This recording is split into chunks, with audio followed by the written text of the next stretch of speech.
Buenos días.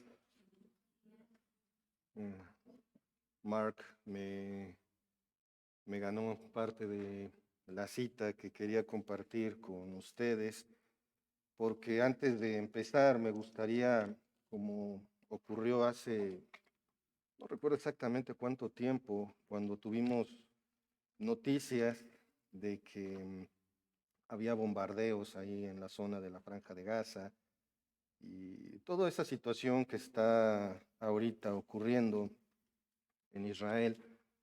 Y no le voy a dedicar mucho tiempo, simplemente quiero hacer mención de lo que en aquella ocasión les decía. Tenemos que tener mucho cuidado con lo que opinamos o con lo que decimos. Es como yo platicaba hace rato con Moni, durante la madrugada estuve viendo noticias, investigando el tema, tratando de nutrirme acerca de esto. Y es algo tremendamente complejo, no es nada más cuestión de buenos y malos. Empezó Hamas, después Palestina, después Hezbollah, después otro país, tembló, etcétera. Tantas cosas que están ocurriendo, pero hermanos, no se trata de tomar bandos, porque es tan triste ver el sentimiento antisemita que hay a nivel mundial. Digo, ver en países como Canadá, ver a palestinos festejando es natural. ¿Por qué? Son palestinos. Es natural, pero mexicanos y de otros países escribiendo, dando gracias, maldiciendo a Israel y diciendo qué bueno que los están matando, qué bueno que está pasando esto. Y hermanos, esto también ocurre en el círculo cristiano. Mucho cuidado con lo que opinemos o digamos. El conflicto tiene siglos. Ujú. El conflicto no es nuevo. Entonces, lo que yo quiero invitarles es que no tomemos partido. La gente se está matando entre ella. Y no son los únicos. Simplemente en África hay otros 3 puntos de guerra de los cuales no tenemos noticias, no salen. Ujú. Entonces, hermanos, oremos, sí, porque el pueblo del Señor está en medio de este conflicto, acostumbrados están, eso es un hecho, pero debemos de ser sabios al ver la información y saberla distinguir, porque si no, en la iglesia no puede existir un sentimiento antisemita, pero tampoco un sentimiento antipalestino. Mucho cuidado con lo que pensemos de los árabes también. Tenemos que orar por la paz en general, orar porque la gente está sufriendo y están sufriendo mucho. Y hermanos, esto también está ocurriendo en nuestro país. A lo mejor no estamos en conflicto con otro país, pero le decía yo a Moni, se comparó la cantidad, 200 muertos y ya están volcándose y aquí hay decenas o cientos a veces cada mes. También tenemos que orar. Por eso también debemos orar por las autoridades, que son los que realmente tienen la responsabilidad en todo esto. El Señor bendiga a su nación, bendiga a Israel y también que haya bendición, que haya salvación para aquellos que odian a Israel. Como leyó Marga hace rato, dice ahí en el Salmo 122, versículos 6 al 8, pedid por la paz en Jerusalén, sean prosperados los que te aman, sea la paz dentro de tus muros y descanso dentro de tus palacios. Por amor de mis hermanos y mis compañeros, diré yo, la paz sea contigo. No se trata de buenos y malos, se trata de que le pidamos al Señor que haya paz, que podamos estar tranquilos también nosotros, ¿de acuerdo? Entonces, dicho sea esto de paso, vamos a continuar con nuestro estudio del libro de Apocalipsis y quiero compartir con ustedes la introducción que Spurgeon escribió para este mismo texto que estudiaremos hoy en su sermón número 2096, predicado el domingo 21 de julio de 1889 en el Tabernáculo Metropolitano de Newington, Londres. Charles Spurgeon escribió un sermón que les sugiero busquen, es el número 2096 respecto al tema, y él escribió como parte de su introducción: mi principal objetivo esta mañana será mostrarles que la gloriosa y bendita unión que habrá de celebrarse entre la iglesia y su Señor serán las bodas del Cordero. La siempre bendita y eterna unión de los corazones con Cristo será especial y enfáticamente en referencia a su sacrificio. La unión perfeccionada de la iglesia entera de Dios con su esposo divino es descrita aquí por el apóstol amado Juan, el mismo que había reclinado su cabeza en el pecho de su maestro y sabía más acerca de él y había recibido la directa inspiración del Espíritu Santo con estas palabras: han llegado las bodas del Cordero y su esposa se ha preparado.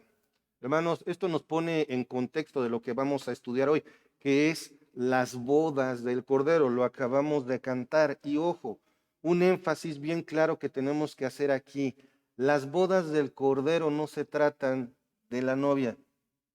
Las bodas de, ¿cómo se llama? ¿Cómo lo hemos dicho y dicho? ¿Son las bodas de quién? Del Cordero. ¿Y quién es el Cordero? Jesucristo. Las bodas del Cordero se tratan del Señor Jesucristo. Vamos a orar para poner este tiempo en manos del Señor.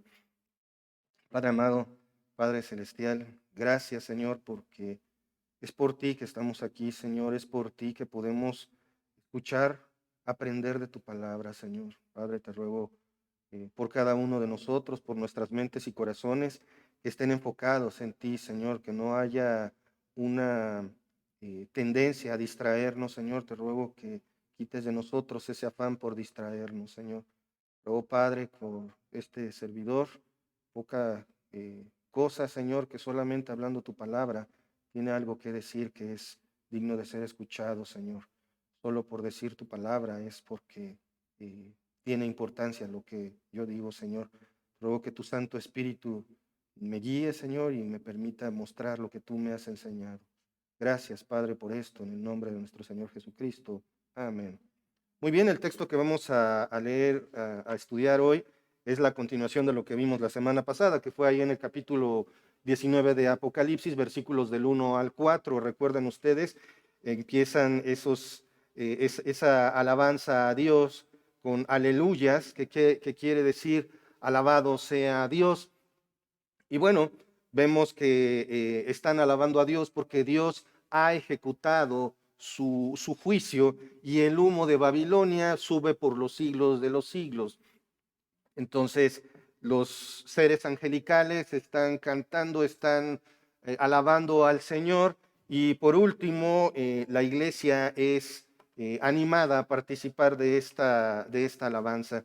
Y vamos a leer ahí en Apocalipsis 19, versículos 5 al 10 para terminar con esta sección.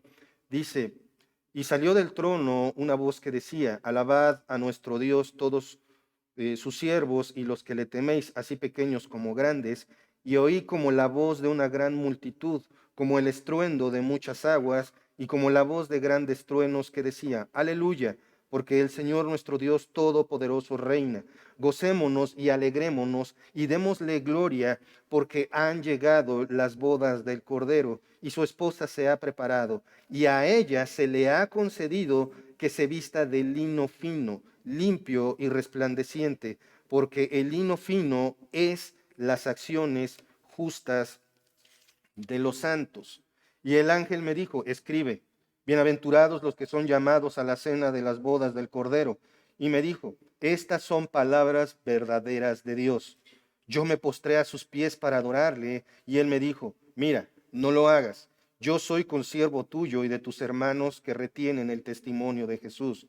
Adora a Dios, porque el testimonio de Jesús es el espíritu de la profecía.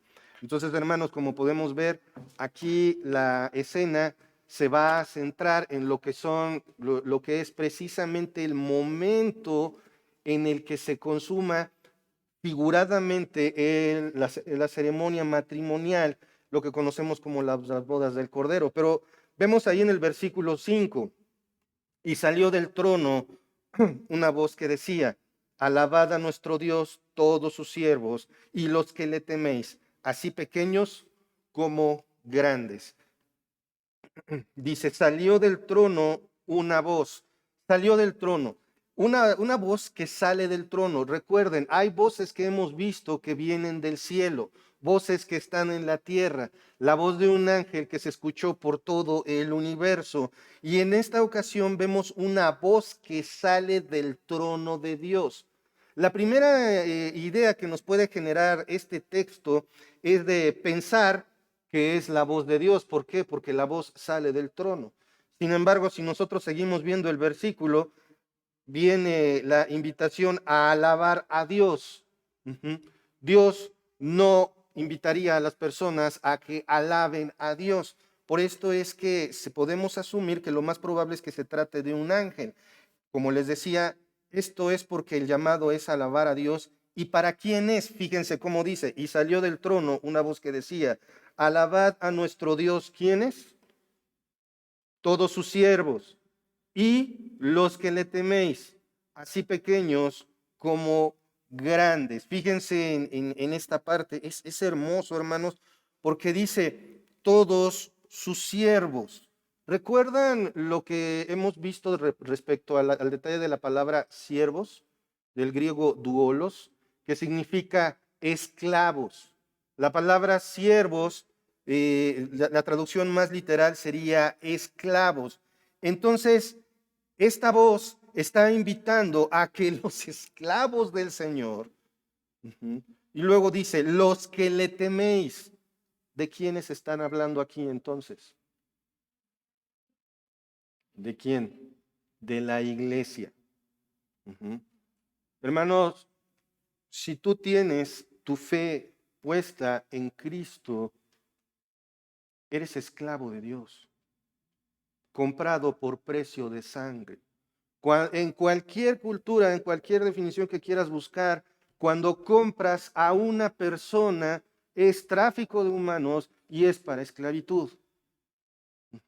Cuando el Señor Jesucristo te compró a precio de sangre, Dios te compró a precio de sangre de su amado Hijo, entonces eres comprado por Él, le perteneces, eres su esclavo. Y el texto continúa porque confirma lo que está diciendo. Fíjense bien, versículo 5, alabad a nuestro Dios todos sus siervos y los que le teméis. Ser un cristiano, ¿se dan cuenta la definición que estamos adquiriendo de ser cristiano?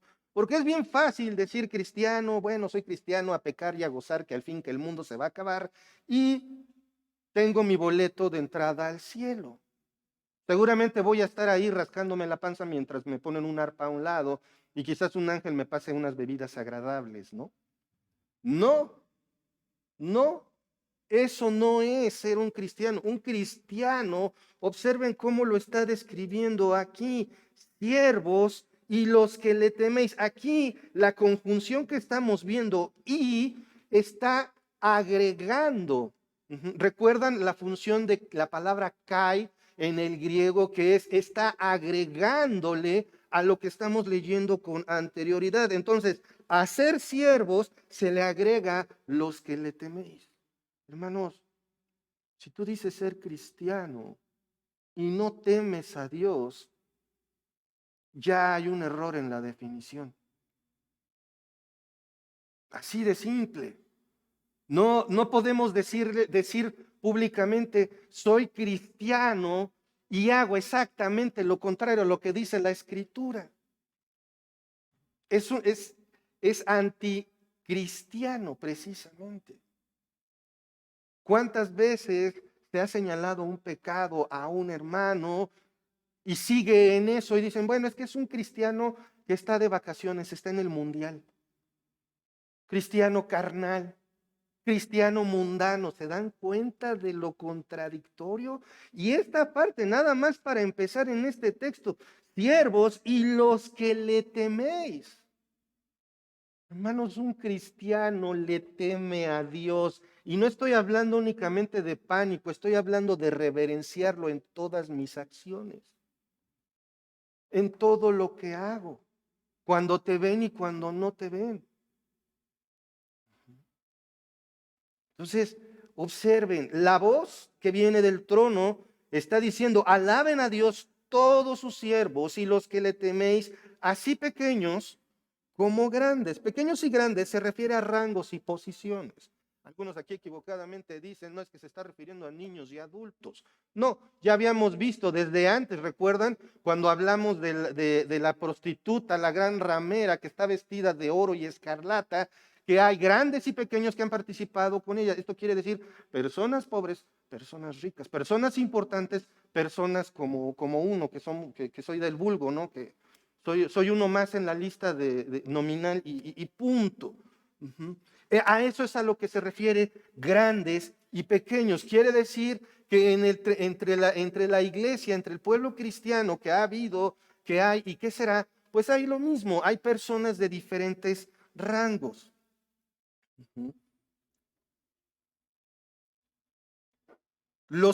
Quiero agregar algo a los que le teméis. Una forma de verlo será los que creéis en él. Es decir, lo más probable, como les decía, es que se trate a los creyentes, de todos los tiempos, la iglesia.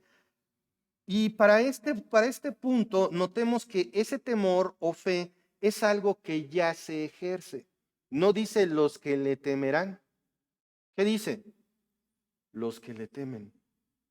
Está en presente. Dice, los que le temen. Eso refuerza el argumento de que se trata de creyentes. Hermano, quiero que reflexionemos en esto. Yo no soy el que va a repartir las entradas a las bodas del Cordero, ¿no? O yo he visto sin número de ocasiones que se representa esto y una mesa inmensa con un montón de muñequitos sentados porque son los invitados a la cena y se toma de manera literal. Pero hermano, lo que yo quiero que pensemos en este tiempo es, ¿eres un siervo del Señor? ¿Le temes? Esa es la parte que nos debe de importar, porque ojo, nuevamente, las bodas del Cordero se tratan del Cordero. No se trata de la iglesia, se trata del Cordero. Ujú. Ahora, vamos al versículo 6. Dice así la palabra del Señor. Y oí como la voz de una gran multitud, como el estruendo de muchas aguas, y como la voz de grandes truenos que decían, aleluya, porque el Señor nuestro Dios Todopoderoso reina. Y oí como la voz de una gran multitud. Ojo, recuerden la importancia de la palabra como, que nos está diciendo que esto que vamos a ver no es literal. No se trata de una voz de una multitud, sino de una voz tan potente como la de una multitud. Por eso es que leemos, y oí como la voz de una gran multitud. Esa multitud, debido a lo que leemos en el versículo 5, nos puede llevar a pensar que se trata de los redimidos del cielo. Pero si analizamos el texto y su contexto, nos podemos dar cuenta de que lo más probable es que se tratará de los mismos, de la misma voz angelical que vemos en 19.1. Acompáñenme ahí un poquito más arriba en Apocalipsis 19.1. Después de esto oí una gran voz de gran multitud en el cielo que decía, aleluya, salvación y honra y gloria y poder son del Señor Dios nuestro. Aquí están alabando los ángeles. Por el contexto entonces, lo más probable es que allí en el versículo 6, esa gran multitud, esa voz potente que se escucha, también es una voz angelical. Ujú. Continúa el versículo. Dice, y oí como la voz de una gran multitud, como de estruendo de muchas aguas, y como la voz de grandes truenos, que decía, aleluya, otra vez, la voz de los grandes truenos, nos está hablando de la magnitud, y vemos lo que dicen, aleluya, de entrada, alabado sea el Señor. Ujú. Dice, aleluya, alabado sea el Señor, porque el Señor, nuestro Dios Todopoderoso, reina. El tiempo verbal es presente. Ujú. El tiempo verbal es presente. El Señor Jesucristo no reinará. El Señor Jesucristo no reinará. El Señor Jesucristo reina. Él está en su trono y reina. Muchos piensan, por ejemplo, con lo que estamos viendo actualmente, los conflictos armados que hay, todas las crueldades que se cometen, las atrocidades que ocurren, y muchos dicen, es que Dios se ha olvidado de todos. No, Él está en su trono y reina, y todo lo que ocurre es para que se cumpla su propósito. Ahora, continuando con el análisis de este texto, para poder saber quiénes conforman esa multitud, debemos observar lo que Juan describe. Dice el versículo, oí como la voz de una gran multitud. Ya lo habíamos platicado, es una voz coral que suena al unísono con una enorme potencia. Luego dice, como estruendo de muchas aguas. Esta figura es usada para mencionar una voz poderosísima. No sé si lo recuerdan, pero ya lo habíamos visto en Apocalipsis 1:15. Acompáñenme por favor en sus Biblias. Apocalipsis 1:15 que dice así. ¿Recuerdan esa majestuosa descripción del Señor Jesucristo? Allí en Apocalipsis 1 dice el versículo 15, y sus pies eran semejantes al bronce bruñido, refulgente como un horno, y su voz como estruendo de muchas aguas. ¿Recuerdan esos pies de bronce bruñido que nos hablan de que nadie lo puede detener? Y la voz que es descrita aquí, esa voz como estruendo de muchas aguas, es una voz que todos van a escuchar. Entonces, cuando nosotros vemos esto del estruendo de muchas aguas, sabemos que es una voz poderosísima, en el caso de Apocalipsis 1:15, la voz del Señor Jesucristo, y de seres angelicales, allí en Apocalipsis 14:2, que dice así, y oí una voz del cielo como estruendo de muchas aguas y como sonido de un gran trueno, y la voz que oí era como de arpistas que tocaban sus arpas. Una voz sobrenatural, una voz poderosísima. Ujú. Eso es lo que significa. Y luego dice, como la voz de grandes truenos. En este caso se refiere a la fortaleza y la llamada a la atención. Ujú. Como cuando alguien está cabeceando y le dicen, reacciona, una llamada de atención, despierta. Esto lo podemos ver en algunos ejemplos, vamos a verlos rápidamente. Allí mismo en el libro de Apocalipsis, acompáñenme al capítulo 6, versículo 1. Capítulo 6, versículo 1 dice, vi cuando el Cordero abrió uno de los sellos y oí a uno de los cuatro seres vivientes decir como voz, como con voz de trueno, ven y mira, no te distraigas, ven y mira. Es lo que este ser angelical le dice a Juan. Ahora vamos al capítulo 10, versículo 4. Vemos otra vez el mismo sentido. Dice, cuando los 7 truenos hubieron emitido sus voces, yo iba a escribir, pero oí una voz del cielo que me decía, sella las cosas que los 7 truenos han dicho y no las escribas. Recuerda, no que hayan caído 7 relámpagos, sino que 7 voces tremendas han hablado. Y por último, vamos a Apocalipsis 14:2, que ya lo vimos, y dice, y oí una voz del cielo como estruendo de muchas aguas y como sonido de un gran trueno. Ujú. Y la voz que oí era como de arpistas que tocaban sus arpas. Otra vez una voz potente que llama la atención, pero en el caso del del capítulo 14, versículo 2, es una voz armoniosa. Ujú. Esta voz potente, estrenduosa, canta, aleluya, porque el Señor nuestro Dios todopoderoso reina. Hermanos, alabado sea Dios, porque reina. A lo mejor estás en medio de un torbellino de problemas, pero lo que debe de ser tu esperanza es que el Señor reina. Ujú. Ahora lo voy a mencionar un poquito más adelante, pero el problema de muchos cristianos es que buscan recargarse en algo que no es Cristo en medio de la dificultad. Eso es algo que debemos nosotros poner atención. Y ojo, la palabra todopoderoso es una palabra que solo se emplea para referirse a Dios en las Escrituras. No hay otro todopoderoso. Incluso tú puedes de manera cultural leer acerca de las diferentes mitologías que han existido y todas hablan de dioses con limitaciones, que tienen cierta limitación. Ujú. En el caso Yahvé, el Dios todopoderoso, nuestro Señor y Dios, Él es el único que tiene esa característica, todopoderoso.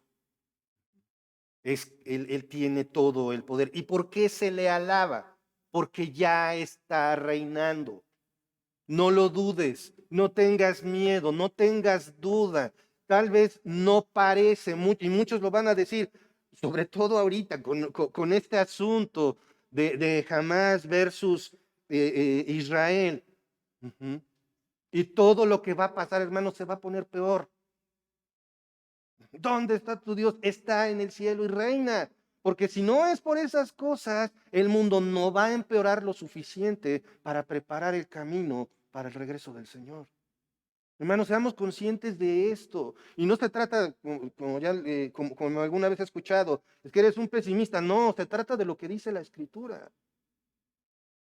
Esto no va a mejorar, solo va a empeorar. Porque como vimos en textos anteriores, ¿se acuerdan cómo tienen que estar las cosas? Como en los días de Noé. No hemos llegado ahí. Aún no. Continuamos con nuestro texto. Y bueno, como les decía, ¿por qué se le alaba? Porque Él ya está reinando.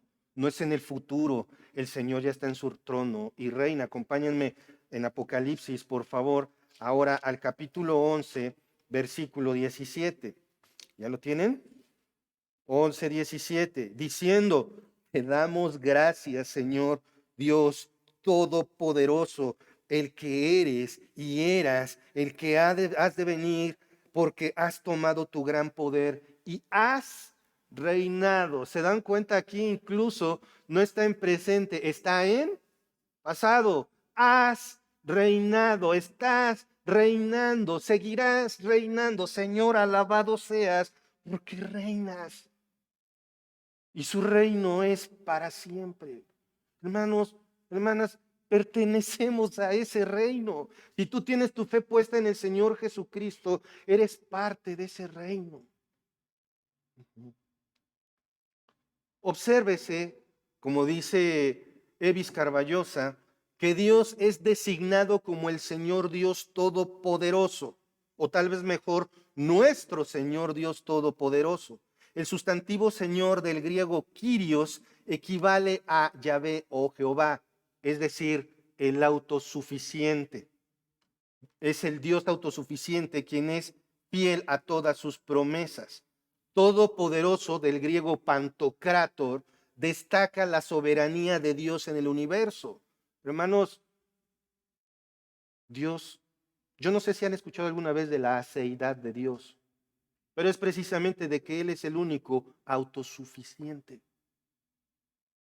Nosotros necesitamos mínimo para vivir agua, comida y aire.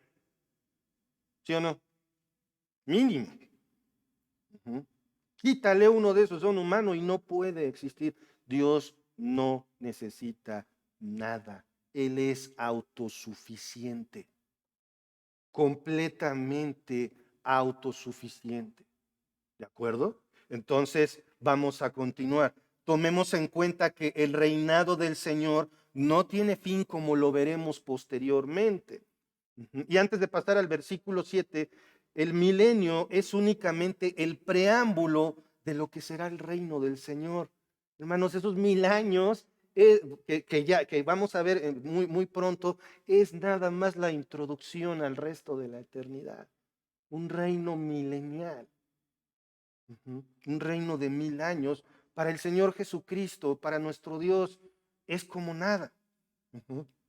Como mencioné la semana pasada, la alegría de los coros celestiales no hace sino crecer. ¿Por qué? Los enemigos del Señor han sido aplastados por su poder. Su canto es aleluya, para darle la alabanza a Dios porque estás cumpliendo tu voluntad. Señor, le has dicho al Señor, alabado seas, aleluya, porque me rompí una pata.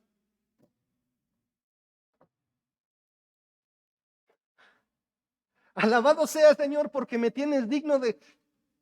Y no es presunción, porque me tienes digno de que me duele la cabeza muchas veces día y noche. Y así no sirvo para nada y aún así cumplo tu propósito.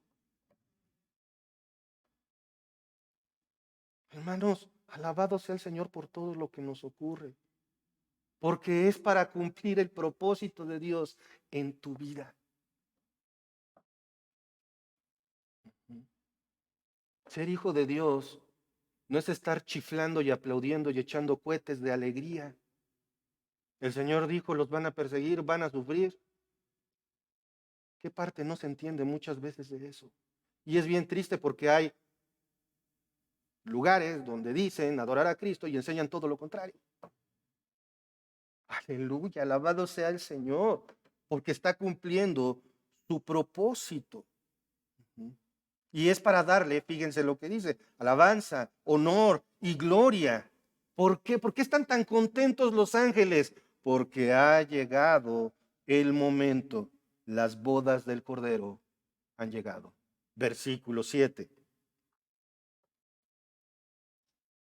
Gocémonos y alegrémonos y démosle gloria porque han llegado las bodas del Cordero y su esposa se ha preparado o ha sido preparada.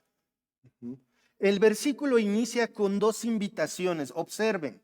El versículo empieza con dos verbos, gocémonos y alegrémonos.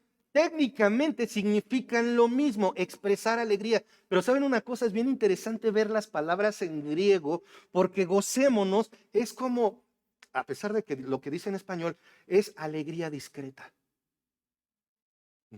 Alegría discreta. Es como, no sé si recuerdan esas películas que pasaban antes donde las damas se reían finamente y le hacían, no, que era, ¿no? Bueno, es la mejor figura que pude tomar, pero imagínense, alegría discreta. Y luego dice, y alegrémonos, y esa es alegría explosiva. O sea, los ángeles, los ángeles están diciendo, gócense, alégrense de la manera que quieran.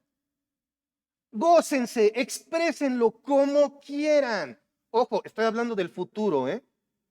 Estoy hablando del futuro, porque por tomar literalmente esto, sin estudiar bien el contexto, en algunos lugares dicen, es que aquí hay que reírse como locos y gritar y todo, porque el Señor está con nosotros. No, no, no, no. Esto es en el futuro. Los ángeles invitarán entonces a todos a gozarse y a alegrarse. Continuemos en el versículo. Aquí está. Gocémonos y alegrémonos. ¿Y qué más? Démosle gloria. ¿A quién? Al Dios Todopoderoso. Sí, alégrate, pero no te alegres por ti. Alégrate porque el Señor reina. ¿Por qué? Porque han llegado las bodas del Cordero. Dios es digno de ser glorificado por lo que va a hacer. Y esto es la consumación de su plan eterno para la iglesia. Esto se ve claramente cuando leemos porque han llegado las bodas del Cordero. Ahorita lo acabamos de cantar. Y como que empieza el ritmo, ¿no? Pero vamos a analizar bien esto, vamos a maravillarnos con la hermosura de la sabiduría de Dios. Notemos que este evento simbólico será llevado a cabo en el establecimiento del reino milenario, como lo vemos en este versículo, y durará precisamente ese periodo de 1000 años. Ahorita vamos a ver por qué, pero quiero que me acompañen, por favor, al capítulo 21, versículo 2, allí de Apocalipsis. Dice, y yo vi a la santa ciudad, la nueva Jerusalén, descender del cielo de Dios, dispuesta como una esposa ataviada para su marido. Oh. Hermanos, la novia actual del Cordero, la iglesia, ha tenido su proceso de matrimonio. Esta figura que vemos, del proceso matrimonial judío, corresponde perfectamente. ¿Saben cómo eran o cómo son las bodas judías? Por eso es que hay un proceso en esto. No se trata de que ahí, en ese momento, Cristo se va a casar con su iglesia y vamos a cenar todos juntos y vamos a tomar vino espiritual vete tranquilos, no hay que usar la imaginación. Vamos a ver lo que realmente esto significa. Está hablando de matrimonio en términos judíos. ¿De acuerdo? ¿Qué significa esto? Bueno, son 3 etapas. En primer lugar, en el matrimonio judío existe el desposorio. Ujú. Algo como el compromiso, más o menos, vamos a llamarle. Es cuando Cristo desposó a la iglesia por elección soberana en el pasado eterno. Efesios 1:4. Acompáñenme por favor en sus Biblias a Efesios 1:4. ¿Ya lo tienen? Quiero que lo tengan allí en sus Biblias, que lo puedan ver para que veamos claramente lo que dice la Escritura. Dice así: según nos escogió en él antes de la fundación del mundo, para que fuésemos santos y sin mancha delante de él. Hermanos, esto es la predestinación. Dios no está escogiendo gente actualmente. Dios te escogió cuando dice desde antes de la fundación del mundo. Hermano, alégrate porque te escogió antes de que existiera cualquier cosa. Ya sabía que tú serías su hijo. Ya te había escogido.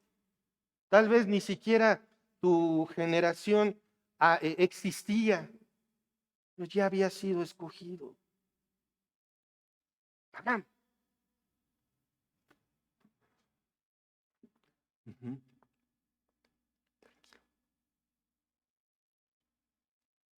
¿Se dan cuenta de esto, hermanos? ¿Se dan cuenta de lo que significa haber sido escogido por Dios? Ese es el desposorio. En la cultura hebrea, esto se daba tal vez incluso años antes de que se llevara a cabo la ceremonia matrimonial. ¿Por qué? Porque muchas veces esos matrimonios eran convenidos cuando aún los involucrados eran infantes. Pero ojo, no se confundan porque muchos dicen, ya ven cómo los hebreos que se casaban con niñas. Tampoco nos podemos ir a ese extremo. Quiere decir, perdonando la expresión, que ya estaba apartada. Como yo puedo decir, aunque nunca quiso ser mi novia, Mónica ya estaba apartada por Dios para su servidor. Ni ella lo sabía, es más, ni quería. Pero así es. Así es.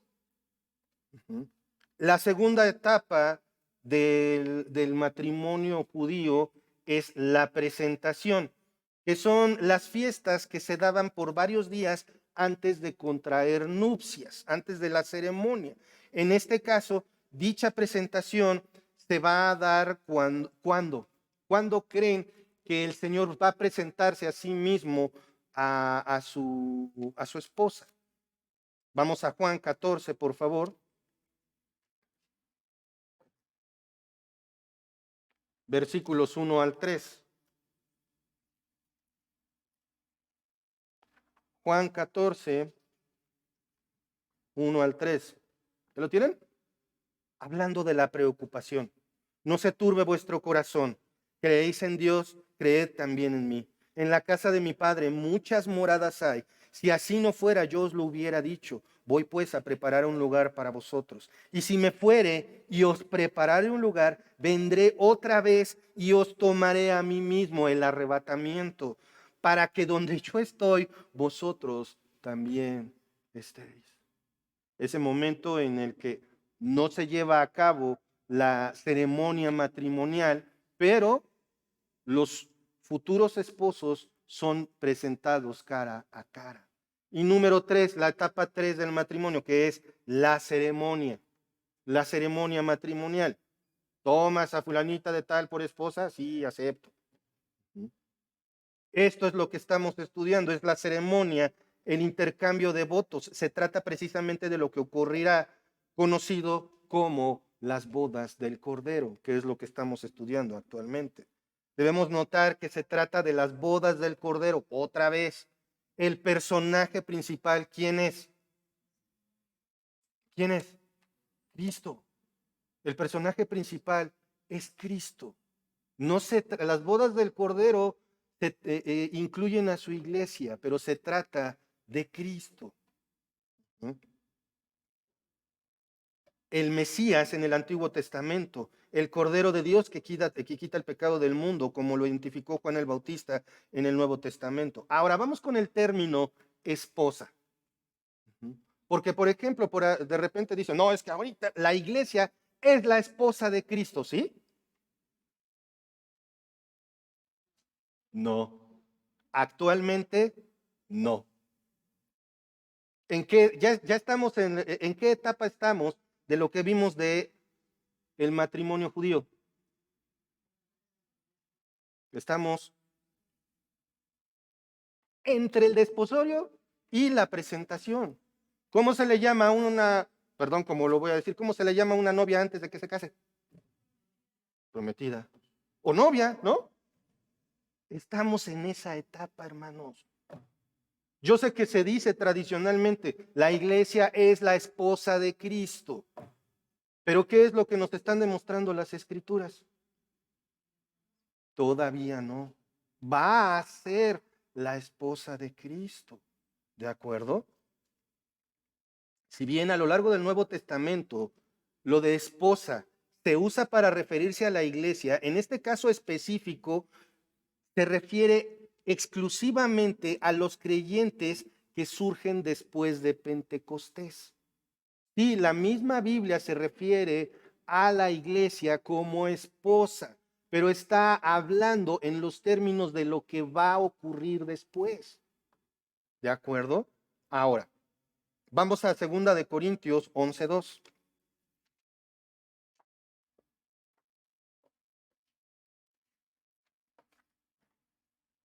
Dice así la palabra del Señor: porque os celo con celo de Dios, pues os he desposado con un solo esposo para presentaros como una virgen pura a Cristo.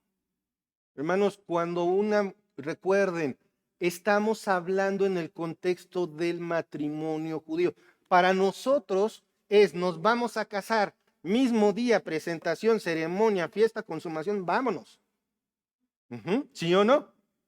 Tradicionalmente para nosotros así es, pero recuerden en qué contexto estamos hablando. Y Pablo, fíjense lo que está diciendo cuando está haciendo la defensa de su ministerio aquí en 2 de Corintios 11:2.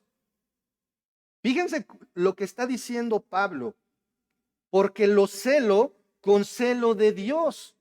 Hermanos, el deber de un predicador es celar a su iglesia. Y no porque sea mi iglesia, sino porque precisamente es como si el predicador, el pastor, fuera el guardián de la novia. No es el novio, no va a ser el esposo, es el guardián de la novia. ¿Y a poco el guardián de la novia tomaría a la novia, la vestiría como payaso y la exhibiría por aquí y por allá? No, la protege a toda costa. ¿Y esa protección con qué se da? Con la sana enseñanza de las Escrituras. Por eso es que Pablo dice, lo celo con celo de Dios, pues os he desposado con un solo esposo. Hermanos, lo mismo a esta congregación. Cada uno de ustedes cuando ha creído en Cristo pasa a ese desposorio en el que estamos. Y por lo tanto, en nuestros términos, eres prometido a Cristo. ¿Para qué? ¿Por qué enseñar sana doctrina? ¿Por qué enseñar únicamente lo que dice la Biblia? Digo, una animada no caería mal, ¿no? O contar un montón de chistes, hacerlos reír durante todo el sermón, no caería mal. O ser un coach motivacional, no caería mal eso, ¿verdad? Pues sí, sí, porque eso no es lo que dice la Escritura. ¿Por qué? Para presentaros como una virgen pura a Cristo. Aquellos lugares donde enseñan doctrinas equivocadas, o como la Escritura dice, doctrinas de demonios, no le están presentando al Señor Jesucristo una virgen pura, sino todo lo contrario. Es como la chica que emocionada con el novio, se besuquean, se manosean, tienen relaciones, etcétera, y todavía quieren casarse vestidas de blanco. El vestido blanco, ¿qué simboliza? Pureza. Ah, pero eso no importa. Sí, tristemente ya no importa. Humanamente hablando, hermano. Por eso es tan importante aclarar todo este tema y sobre todo esta parte de la esposa. Ujú. Un comentario extra. Las bodas del Cordero no es una boda como tal, sino una figura hermosa de la íntima y cercana comunión que nuestro Salvador tendrá con nosotros los redimidos a partir de ese momento y por la eternidad. Se trata de Él todo el tiempo. Por otro lado, el término esposa de Cristo no es algo que se deba tomar a la ligera. Ujú. No debe de ser tomado como se ha hecho tradicionalmente, por ejemplo, para consuelo de mujeres, usando equivocadamente textos como Isaías 54:5. Es algo, lo que es ya ser la esposa consumada del Cordero, es algo que aún no ocurre y nuestro Salvador ocupará ese lugar en un futuro, pero como una metáfora de lo que será la relación del Señor Jesús con su iglesia. Ahora, seas mujer u hombre, pero hablando precisamente en el término de que eres la esposa de Cristo, estás solita, eres la esposa de Cristo, eres viuda, eres la esposa de Cristo, te dejaron, eres la esposa de Cristo. ¿Se dan cuenta de cómo se banaliza el término? ¿Cómo pierde valor? Hermana, si estás en infortunio, si estás pasando por prueba, ¿qué es lo que te basta? Si estás en un momento de sufrimiento, Cristo como redentor es suficiente, el Espíritu Santo como consolador es suficiente y el Padre como protector es suficiente para aquel que tiene fe. Ujú. Lo mismo la cena, porque la cena de las bodas del Cordero. ¿Qué habrá, no? Este, pechuguitas cordon bleu, ¿qué quedan en las fiestas? Pierna en adobo. No, la cena es una figura. No se trata de que, ¿cómo vas a una cena importante? Pues vas de gala. Y ojo, eso es lo que sigue. No se trata de un banquete literal. Y su esposa, continúa el versículo 7, y su esposa se ha preparado. Es decir, que los creyentes que han recibido perdón por sus pecados por medio de la fe se han preparado. Cuando te vas a preparar para una boda, pues no vas de short. Bueno, no falta quien sí va, ¿no? Pero el punto es, te arreglas, ¿no? Una bañadita, una peinadita, aunque sea te quitas la pelusa, te arreglas, como dicen, de tacuchito, pipa y guante, ¿sí o no? Y de eso es de lo que se trata. Continuamos en el versículo 8, dice así, y a ella, la esposa, la que está en ese proceso, la iglesia, se le ha concedido que se vista de lino fino, limpio, resplandeciente, porque el lino fino es las acciones justas de los santos. Se le ha concedido, hermano, ese vestido es tu fe. Las acciones que haces por tu fe, no que por tus acciones tienes fe. Por pura gracia de Dios somos salvos. Porque por gracia sois salvos por medio de la fe.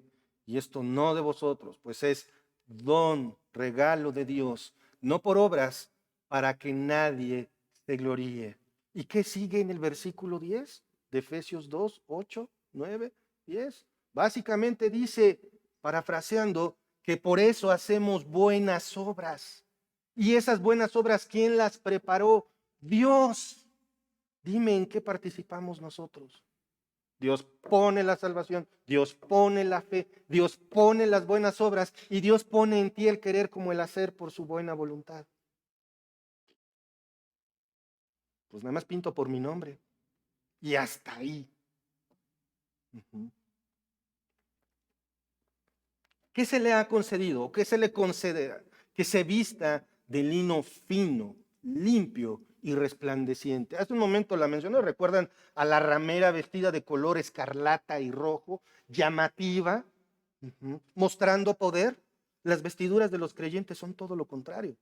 Sin embargo, las vestiduras reflejan las acciones. Las acciones de la ramera es precisamente su fornicación, la idolatría y la inmoralidad con todas las naciones. En el caso de los creyentes, reflejan las acciones justas de cada redimido como resultado de su fe en Cristo. John MacArthur lo explica así, es decir, la manifestación exterior de la virtud interior. Esa es la razón de que el versículo termine, porque el lino fino es las acciones justas de los santos. Saliendo un poco del asunto bíblico, yo preguntaría, ¿de qué estás tejiendo tu vestido? ¿Cómo son nuestras acciones? Porque eso es lo que va a salir. Pero ojo, todo esto es por gracia del Señor. Versículo 9 dice, y el ángel me dijo, escribe bienaventurados los que son llamados a la cena de las bodas del Cordero. Y me dijo, estas son palabras verdaderas de Dios. Y el ángel me dijo, en el griego el sustantivo ángel no aparece, por lo cual una traducción más exacta sería, y me dijo. Sin embargo, esto no cambia el asunto. Se puede asumir sin error que quien habla con Juan es el mismo ser angelical que vemos desde el capítulo 17 y que le está sirviendo de intérprete de todo lo que hemos visto. Este ser angelical le da una orden a Juan, escribe. Y lo primero que le menciona, ¿qué es? Bienaventurados. Apocalipsis 1:3, acompáñenme. Bienaventurado el que lee y los que oyen las palabras de esta profecía y guardan las cosas en ella escritas, porque el tiempo está cerca, hermanos. Cuán bendecidos somos de poder leer, escuchar y estudiar las escrituras. Cuán bendecidos somos. Muchísimo. No alcanzan las palabras. Ahora, esos bienaventurados o grandemente bendecidos, es como continuamos en el versículo, otra vez, versículo 9, y el ángel me dijo, escribe, bienaventurados los que son llamados a las cenas del Cordero. Y me dijo, estas son palabras verdaderas de Dios. Estos bienaventurados son los que son llamados a las cenas de las bodas del Cordero. Llamados o invitados a la cena de las bodas del Cordero. ¿Quiénes son? No, porque la iglesia, ¿quién es? La novia. Ya está el esposo. ¿Quién es? Ya está la esposa. ¿Quién es? Entonces, ¿quiénes son esos invitados extras? ¿Quiénes son? Recuerden que la novia está compuesta de los creyentes a partir de Pentecostés, ahí en Hechos. ¿De acuerdo? ¿Mandé? Previos a Pentecostés, exactamente. La novia es la iglesia, el cordero es el esposo. Entonces, los invitados son los creyentes salvos por la gracia hasta el nacimiento de la iglesia, ahí en Hechos 2:1. La imagen de ser invitado es la imagen de ser glorificado para reinar con Cristo en el milenio. Estos invitados también incluirán a los salvos durante el periodo de la gran tribulación y los creyentes que vivan en su cuerpo durante el reino milenial. Yo sé que está medio enredado, pero veámoslo desde este punto. Los invitados, otra vez, ¿quién es el novio? El Cordero, Cristo. ¿Quién es la novia? Después de Hechos 2:1. De Génesis hasta Hechos 2:1, todos los que creyeron, más los que creen durante la tribulación y los que estén en cuerpo físico durante el reino milenial, esos son los invitados. Pero ojo, invitado no quiere decir, valen menos. No, porque también van a ser glorificados para poder disfrutar de la presencia del Señor el resto de la eternidad. Es como una pregunta que le hice una vez a los jóvenes respecto a los salvos. Los salvos del Antiguo Testamento, ¿en qué creían? si no conocieron del Señor Jesucristo tal cual? Si el Señor Jesucristo no colgó en la cruz todavía. En la promesa del Salvador. Siempre la salvación se ha tratado de fe. Siempre. ¿Qué le dijeron a Abraham? Salte, obedeció. Eso le fue contado por justicia. Ellos también son salvos, pero el objeto de su fe era diferente. ¿De acuerdo? Por eso es que se manejan como invitados. No son menos en las bodas, pero ¿por quién murió Cristo? Por su iglesia. ¿De acuerdo? Espero que lo hayan anotado porque a mí también me costó trabajo entenderlo la primera vez que pasé por el tema. ¿De acuerdo? Y todavía cuesta algo. Bueno, confirmo, estos invitados también incluirán a los salvos durante el Antiguo Testamento, salvos del periodo de la Gran Tribulación y los creyentes que vivan en su cuerpo durante el reino milenial. Y que al final, ¿qué dice el ángel? Estas son palabras verdaderas de Dios. Con esto, el ángel afirma que todo lo dicho desde el capítulo 17, versículo 1, es verdad. Ahora, versículo 10, vamos a terminar. Yo me postré a sus pies para adorarle, y él me dijo: mira, no lo hagas. Yo soy consiervo tuyo y de tus hermanos que retienen el testimonio de Jesús. Adora a Dios, porque el testimonio de Jesús es el espíritu de la profecía. La visión desconcierta tanto al abrumado Juan. Imagínense cómo está Juan. ¿Ya se acuerdan que ya había caído como muerto? Ahora imagínense ver a la multitud de los creyentes glorificados. Y en ese momento Juan peca. ¿Sí lo vieron? ¿Sí se dan cuenta? Dice el versículo 10. Caí, me postré a sus pies para adorarle. ¿Con quién está hablando Juan? Con un ángel. ¿Y qué hace? Lo adora. Eso es pecado. ¡Wow! Pero imagínense al pobre Juan. Yo me imagino a Juan así como, ya no sabe probablemente en su humanidad ni qué pensar. Debido al impacto que recibe por ver a los santos perfectos, adora al ángel, pero el ángel se lo impide. Y fíjense la actitud del ángel, que se cataloga a sí mismo como un simple servidor del Señor, al igual que Juan y todos los que predicamos el evangelio. El ángel se pone al mismo nivel que tú y yo. Fíjense cómo dice el versículo: no lo hagas. Yo soy consiervo tuyo y de tus hermanos que retienen el testimonio de Jesús. Hermano, ¿crees que Jesucristo murió por ti para el perdón de tus pecados, que resucitó al tercer día y que fue llevado al cielo? Si la respuesta es sí, entonces eres consiervo, estás al mismo nivel. El ángel se pone en ese mismo nivel. Y la orden, fíjense en esto, porque hay algo bien importante. Por ahí se ha hecho muy popular el culto a los ángeles. Tampoco, no sé si lo han visto. Los dibujan bien bonitos y el ángel, no sé, les inventan nombres que generalmente terminan en él. ¿Por qué? Porque dos de la Biblia se llaman Gabriel y Miguel. Entonces seguramente otro se debe de llamar Rafael. Y ahí andan teniendo sus figuras. Cuidado, esto es idolatría. A los ángeles, a nadie más se le adora. La Biblia prohíbe el culto a los ángeles, allí en Colosenses 2, versículos 18 y 19. Ahora el texto continúa. Por último, el ángel le da una instrucción: adora a Dios. De verdad, si tú tienes cualquier otra cosa como signo de tu adoración, sea una figura, sea una pintura, sea que digan es que es la madre de Dios, que por cierto Dios no tiene mamá, es la parte humana del Señor Jesucristo. Eso es idolatría y Dios abomina esas cosas. Toda adoración es a Cristo, porque dice, porque el testimonio de Jesús es el espíritu de la profecía.